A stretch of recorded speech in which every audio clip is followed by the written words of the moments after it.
في الأول كده لازم تعرف إن أنت مش محتاج تبقى نسخة تانية من حد، ولا تمثل إن أنت قوي وأنت من جواك متلخبط، لأن كل اللي أنت محتاجه بجد إن أنت تبقى نفسك، تبقى الشخصية اللي أنت فعلا تستحقها. بس قبل ما نبدأ بقى كده يا صاحبي، عاوزك تبص في المراية وتسأل نفسك: هو أنا فعلا عايش بشخصيتي الحقيقية، ولا بشخصية الظروف والمجتمع والناس والخوف؟ وكمان يا صاحبي لازم تعرف إن أنت من جواك في شخص تاني خالص، أنضج وأهدى وأذكى وأشجع من كده بكتير، بس الشخص ده بقى مستخبي ومش هيظهر إلا لما تاخد قرار إن أنت هتبقى النسخة الأفضل من نفسك.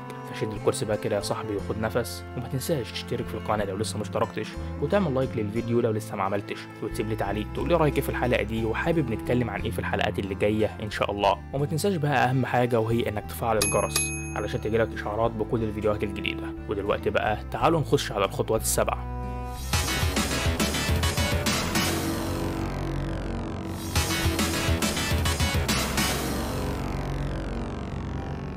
الخطوة الأولى معانا النهاردة هي حدد الشخص اللي أنت نفسك تبقى عليه بجد. بص يا صاحبي، مفيش تغيير من غير ما تعرف أنت عاوز توصل لإيه، وده مش كلام تحفيزي والسلام، ده علم اسمه تصميم الذات أو السيلف ديزاين، وده اللي بيقولك إن الإنسان لو مخططش لحياته كويس بيعيش حياة اتفرضت عليه وملوش أي دخل فيها خالص. يعني مثلا لو أنت مش محدد شخصيتك تبقى عاملة إزاي، فهتلاقي الناس والمجتمع والأهل وحتى السوشيال ميديا بيشكلوك على مزاجهم، وده بقى يا صاحبي أخطر حاجة ممكن تحصل من الأساس. علم النفس الحديث بيقول ان المخ محتاج صورة ذهنية واضحة علشان يعرف يتصرف كويس. يعني من الاخر يا صاحبي لازم يكون عندك نموذج ذهني او صورة داخلية للشخص اللي انت نفسك تبقى زيه، والكلام ده على فكرة مش بس في شكلك، لكن في طريقتك وفي علاقاتك وفي ردود افعالك وكمان في تفكيرك. وهنا بقى يا صاحبي لازم تسأل نفسك سؤال مهم: انت عاوز تبقى شخص عامل ازاي؟ يا ترى عايز يبقى عندك هدوء نفسي، ولا ثقة، ولا نجاح، ولا علاقات صحية؟ وعاوز الناس تشوفك ازاي؟ وبرضه عايز تشوف نفسك ازاي؟ كل دي يا صاحبي اسئلة مهمة جدا علشان ترسم خط البداية بس. اما الخطوه التانيه بقى يا صاحبي فهي اعرف انت فين دلوقتي. بص يا صاحبي، زي ما قلنا كده في الخطوه الاولى ان انت لازم تحدد الشخص اللي انت نفسك تبقى عليه، فالخطوه التانيه بقى هي ان انت تبص في المرايه وتشوف بوضوح انت مين دلوقتي من غير تجميل ولا تهويل. وهنا بقى يا صاحبي حابب اقول لك ان في حاجه اسمها الوعي الذاتي، ودي على فكره مش رفاهيه خالص، ده شرط اساسي في اي عمليه تطوير. علم النفس بيقول ان الشخص اللي مش واعي بنفسه لا يمكن ان يطور من ذاته، وده ببساطه لان زيه زي اي حد عاوز يروح مكان معين، وللاسف هو مش عارف هو واقف فين من المكان ده، وبالتالي مستحيل يختار الطريق الصح. طيب نعمل ايه بقى يا بطل؟ اول حاجه كده اقعد مع نفسك كده قاعده واسال نفسك وجاوب بكل راحه: ايه اكتر حاجه بتحبها في نفسك؟ وايه هي اكتر العيوب اللي بتضايقك وبتشدك لورا؟ وايه هي السلوكيات اللي انت بتكررها كل يوم ومش عاجباك؟ واهم حاجه بقى يا صاحبي، علاقتك بربنا عامله ازاي؟ وما تنساش علاقتك بنفسك وبالناس. ومن الاخر بقى يا بطل كده عاوزك تعمل حاجه اسمها تقييم ذاتي شامل.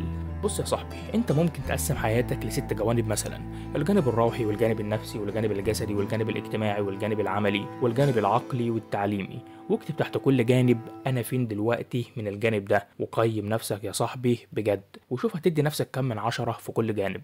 الخطوة الثالثة بقى يا صاحبي هي غير عاداتك واحدة واحدة. بص يا صاحبي، كل اللي انت عليه دلوقتي سواء شخصيتك او طريقتك او تفكيرك هو نتيجة لعاداتك اليومية، وانت لازم تعرف الكلام ده كويس جدا. وانا هنا مش بكلمك عن القرارات الكبيرة، لا خالص، انا بكلمك عن الحاجات الصغيرة اللي انت بتعملها كل يوم من غير ما تحس. في عالم اسمه ويليام جيمس قال ان اكتر من 90% من تصرفاتنا اليوميه عباره عن عادات اوتوماتيكيه، العادات دي العقل الباطن هو اللي بيشغلها مش احنا. وعلى فكره احنا كنا عملنا سلسله عن العقل الباطن، ممكن بعد ما تخلص الفيديو ده تاخد لك لفه في القناه كده وبالمره تشوف السلسله دي. نرجع تاني بقى لموضوعنا. ببساطه يا صاحبي، انت لو عاوز تغير حياتك لازم تغير العادات اللي بتشكل حياتك الاول. في ناس كتير جدا بتفتكر انها محتاجه تبقى شخصيه جديده فجاه، وده غلط تماما، لان الصح منه هو ان انت تعمل تغيرات صغيره وثابته، وده اللي بيأكد عليه علم النفس السلوكي وبيسموه التغيير التراكمي. الخطوة الرابعة بقى يا صاحبي هي غير طريقة تفكيرك. بص يا صاحبي، الإنسان مش بس جسد بيتحرك، ده عقل بيفكر وبيفسر كل حاجة حواليه، ولو دماغك بقت مليانة أفكار غلط عن نفسك وعن العالم يبقى عمرك ما هتتغير. والعلم هنا بيتكلم عن حاجة اسمها البرمجة الذهنية. يعني ببساطة انت محتاج تراجع الأفكار اللي بتتحكم فيك من زمان وتبدأ تستبدلها بأفكار صحية وإيجابية فورا. يعني مثلا لو انت طول عمرك بيتقالك ان انت فاشل، فممكن تستبدل الكلام ده كله بان انت لسه بتتعلم. ولو حد بيقولك انت كده يا عم وهتفضل كده ومش هتتغير، فممكن ترد عليه وتقول له لا، انا قابل للتغيير والتطور. بس الفكرة كلها إنها عملية وقت. على فكرة يا صاحبي الكلام ده مش هزار، لأن في علماء كتير زي الدكتور أرون بيك مؤسس العلاج النفسي أثبتوا إن الأفكار هي اللي بتولد المشاعر، والمشاعر هي اللي بتأثر على القرارات. يعني أنت مثلا لما تقول لنفسك أنا ضعيف، دماغك هتصدق على طول وهتبدأ تحس الضعف بجد وهتتصرف كأنك فعلا ضعيف. أما الخطوة الخامسة بقى يا صاحبي فهي ابعد عن اللي بيشدك لتحت. بص يا صاحبي، لازم تعرف كده ان انت مهما حاولت تطور من نفسك وتغير عاداتك وتفكيرك وكان في حواليك عوامل كتير بتشدك لورا، فعمرك ما هتعرف تتحرك خطوة واحدة لقدام. العلم هنا بيتكلم عن حاجة اسمها يا صاحبي بيئة التغيير. يعني ببساطة المكان اللي انت فيه والناس اللي حواليك والروتين اللي انت عايش فيه، كل ده يا صاحبي لهم تأثير مباشر على سلوكك ونفسيتك وطموحك. طب يعني ايه الكلام ده؟ ببساطة يا صاحبي يعني لو كنت كل ما تبدأ عادة جديدة ولقيت أصحابك بيستهزئوا بيك أو بيتريقوا عليك أو بيقولوا لك أنت بتتغير ليه يا عم؟ ارجع زي الأول أحسن. فده معناه إن البيئة اللي أنت فيها دي مش بتاعتك يا ريس. علشان كده بقى لازم تعرف إن أنت لو دايما قاعد في أماكن كلها سلبية وتضيع وقت وبتشتتك، يبقى طبيعي جدا إن أنت تفضل مكانك وما تتحركش لقدام. وهنا بقى يا صاحبي لازم تقف وقفة كده مع نفسك وتسأل ايه هي الحاجات اللي بتسحب طاقتي، ومين الناس اللي دايما بيسحبوني لتصرفات مش شبه الشخص اللي انا نفسي ابقى عليه، وايه هي العادات اللي بتخليني ارجع للنسخة القديمة مني. صدقني يا صاحبي هي دي لحظة الصدق. الخطوة السادسة بقى يا صاحبي هي كلم نفسك زي ما بتكلم حد بتحبه.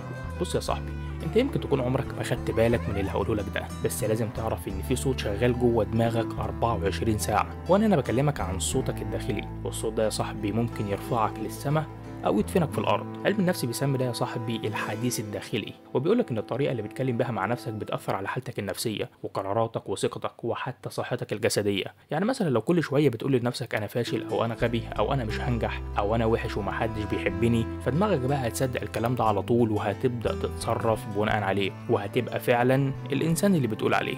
لكن بقى لما تبدا تتكلم مع نفسك بكل لطف وبكل هدوء وتقول انا كويس، حتى لو هتكذب على نفسك يا عم في الحته دي، المهم ما تحملش على نفسك. وكمان ممكن تقول لنفسك انا لسه بتعلم ومش لازم اكون مثالي ولا حاجه، انا بستاهل فرص تانية وانا بعمل اللي اقدر عليه وربنا شايف النية ومطلع عليها. وصدقني يا صاحبي بعد ما تعمل كل ده هتلاقي نفسك بتهدى وبتبدا تتقبلها وبتكمل.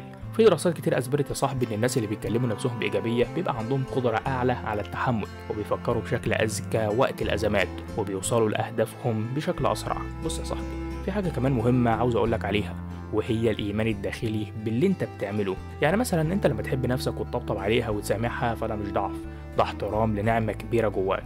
ربنا سبحانه وتعالى ما خلقكش علشان تكره نفسك ولا علشان تفضل تحكم على نفسك بالعجز والفشل. ربنا سبحانه وتعالى خلقك علشان تكبر وتطور من نفسك، وكل مرة تغلط تقوم تاني، وكل مرة تقع تتعلم، مش تكره نفسك. الرحلة طويلة يا صاحبي ومفيش حد ما بيغلطش ولا في حد كامل.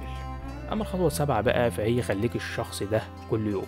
بص يا بطل، في ناس كتير قوي فاكرة ان التغيير ده بيجي في لحظة، يعني مثلا تنام وتصحى تلاقي نفسك شخص مختلف، بس الحقيقة بقى ان مفيش كده خالص، لان التغيير الحقيقي بيبدأ بخطوة صغيرة وبتتكرر كل يوم، تفضل تكررها لحد ما تتحول لطريقتك وتبقى طبيعتك، لحد ما تبقى انت يا بطل، لحد ما تبقى الشخصية اللي نفسك تبقى عليها. في مصطلح كده في علم النفس اسمه التجسيد التدريجي، وده معناه ان انت مش كفاية تعمل عادة علشان توصل لهدفك، لانك لازم تقعد تعملها وتكررها علشان تثبت في دماغك على ان انت الشخص ده.